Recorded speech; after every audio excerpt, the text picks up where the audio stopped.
इसीलिए यह वीडियो बना रहा हूं, इसको कैसे विदाउट इंडिकेट किए हम सवाल करते हैं।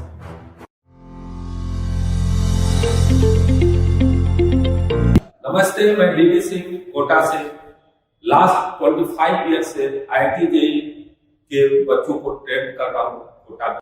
चलिए अब हम लोग क्वेश्चन को स्टार्ट करते हैं और उस क्वेश्चन में हम लिखने नहीं जा रहे हैं, हम आपको समझाते हुए उसकी सिचुएशन को दे रहा हूं पर। मान लीजिए कि जब इसका मीन पोजीशन है कोई पार्टी और वह इसके अबाउट ऑसिलेट कर रहा है और ये किस फोर्स के अंदर में ऑसिलेट कर रहा है, वह फोर्स है A is equal to minus B x to the power 2। ये फोर्स के प्रेजेंस में यह पार्टिकल ऑसिलेट कर रहा है और इसका मीन पोजीशन से मैक्सिमम डिस्प्लेसमेंट दोनों तरफ होगा। मीन पोजीशन से A है मैक्सिमम डिस्प्लेसमेंट, जिसको एम्पलीट्यूड निकालना है। ओके, अब ये बताना है इसका टाइम पीरियड ऑफ ऑसिलेशन क्या है। फिर सुनते हैं सवाल को कि अगर एक पार्टिकल है जो ऑसिलेट कर रहा है जिसका मीन पोजीशन O है और वह maximum displacement from mean position A है और इसको एम्पलीट्यूड भी बोलते हैं। अब क्या है कि वह जो जिस फोर्स के कारण ये ऑसिलेट कर रहा है उसका एक्सप्रेशन है A is equal to B by minus B x to the power 2।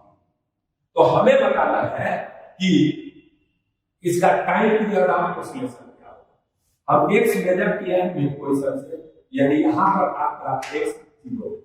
अब ये सवाल, अब इसका टाइम पीरियड क्या है। जनरली हम सवाल जो है SHM में टाइम पीरियड निकाला जाता है। देखिए जनरल इक्वेशन का टाइम पीरियड कैसे निकालेंगे इसको देखते हैं। तो अगर इस पार्टिकल का मास m है, एक्सीलरेशन फोर्स का मास होगा and that will be v by m x3। और यहां a को जैसा जानते हैं काइनेटिक्स से v dv by dx हम लिख सकते हैं और e इक्वल होगा minus v by m x3। अब यहां से अगर देखा जाए तो थोड़ा सा हम काम कर सकते हैं इस तरह, इसको v dv upon dx। Okay, हम इस dx को इधर ले जाते हैं तो यह होगा minus v by m into x cube और dx और इसको इंटीग्रेट करेंगे। तो आप जैसा कि जानते हैं x की वैल्यू जब a है, यानी x की वैल्यू a है तो वहां वेलोसिटी क्या होगा, एक्सट्रीम पोजीशन पर वहां मैक्सिमम डिस्प्लेसमेंट है, यहां वेलोसिटी 0 होगा, तो वेलोसिटी 0 है। अब x की वैल्यू x है तो उस समय मैं मान लेता हूं वेलोसिटी मेरा क्या है v। अब देखें यहां पर 0 to v dv is equal to minus v by m a to x है और ये x cube dx। अब हम थोड़ा इसको जगह बना लेते हैं और आप देखो हम क्या है ऊपर इसके बाद हम क्या है तो आप देखें इसका इंटीग्रेशन बहुत सिंपल है, v स्क्वायर बाय 2 होगा, 0 से 2 होगा, t इक्वल टू आपको होगा माइनस v by n और n plus 1 by n plus 1 करें इसका इक्वेशन का अगर देखेंगे तो x 3 प्लस 1 अपॉन 3 प्लस 1 होगा और इस तरह का इसका इंटीग्रेशन में अगर लिख करते हैं 1 अब हम क्या करेंगे कि आप देखें इसका इंटीग्रेशन में अपर लिमिट और माइनस लोअर लिमिट करिएगा तो ये आएगा आपका t स्क्वायर बाय 2 और यहां पर होगा माइनस v बाय ये 4 को बाहर निकालेगा 4m और इसका अपर लिमिट करते हैं और लोअर लिमिट, तो ये अपर लिमिट होगा x4 और माइनस ये लोअर लिमिट x4। ठीक है, जब इसके साथ कोई दिक्कत।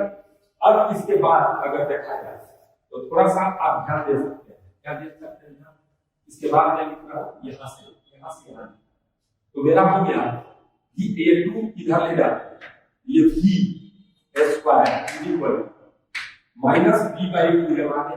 ओके, और ये माइनस b बाय 2 है इनटू x4 माइनस x4 आ गया। इस माइनस को ले जाकर अगर b लिखा जाए तो यह होगा रूट अंडर b बाय 2 है। ओके, और root under x square x ये माइनस इधर गया है तो यह a4 माइनस x4 अब देखें v dx by dt होता है। अब v जब dx by dt होता है तो इसको हम dx by dt लिख देंगे, तो हमारा dx by dt is equal to root under v by 2l into root under f4 और माइनस x4। अब देखिए जो बात है इसमें आपको dx by dt is equal to इतना आ गया। अब इसको इधर ला दें और इस तरह यह dx by root under f4 और minus x4 is equal to होगा root under v by 2l into dt। अब लिमिट लगा, जैसा कि आप जानते हैं मीन पोजीशन से एक्सट्रीम पोजीशन में जाने में टाइम पीरियड था 1/4। अगर हम टाइम पीरियड को लें तो पार्टिकल जब यहां होगा तो x आपका 0 और टाइम भी 0, और पार्टिकल जब यहां से यहां जाएगा आपका x a होगा और टाइम की वैल्यू t जहां टाइम की। ओके।